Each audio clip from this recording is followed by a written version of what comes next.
আগামী জাতীয় সংসদ নির্বাচনের দিনেই গণভোটের আয়োজন করা হবে। দেশের জনগণের মানুষের উদ্দেশ্যে আজ ভাষণ দিলেন রাষ্ট্র ক্ষমতা দখল করা অবৈধ ইউনূস। যে ভাষণে নেই দেশের অরাজক পরিস্থিতির উন্নয়নের কোনো দিক নির্দেশনা, আছে কিছু অপ্রয়োজনীয় এবং ষড়যন্ত্রের কথা। নির্বাচনকে ঘিরে আবারও দোদুল্যমান বক্তব্য দিয়ে জাতিকে বিভ্রান্ত করল ইউনূস। আর এই বক্তব্যকে জামাত বিএনপি কেউ গ্রহণ করেনি।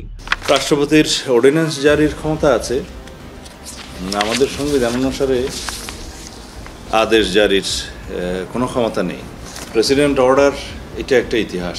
এই আদেশের মর্যাদা কী হবে, এই আদেশের বৈধতা কী হবে, সেটা জুডিশিয়ারি বলতে পারবে, বিচার বিভাগ বলতে পারবে।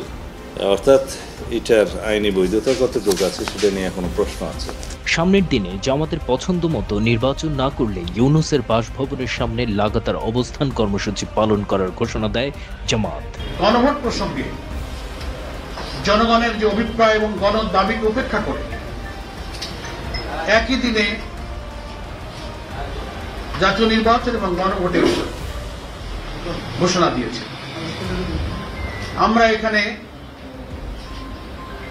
বাংলাদেশ জামাত ইসলামের পক্ষ থেকে খুবই পরিষ্কার করে বলতে চাই যে প্রধান উপদেষ্টার একই দিনে গণভোট এবং জাতীয় নির্বাচনের ঘোষণায় জনগণের আকাঙ্ক্ষা পূর্ণ হয়নি। আর বিএনপি জানায় কোনোভাবেই এমন চাপিয়ে দেয়া গণভোট মেনে নেবে না দলটি। রাজনৈতিক বিশ্লেষকরা বলছেন, এমন পরিস্থিতিতে বোঝা যাচ্ছে ইউনূসের হয়তো এটি শেষ বক্তব্য জাতির উদ্দেশ্যে। কারণ সামনে ইউনূসের অধীনে নির্বাচন কোনো পক্ষই মেনে নিবে না। পরিস্থিতি বিবেচনা এবং আন্তর্জাতিক চাপে আগামী ৩০ নভেম্বর ক্ষমতা ছেড়ে দিতে পারে ইউনূস, এমনটি জানায় রাজনৈতিক বিশ্লেষকরা।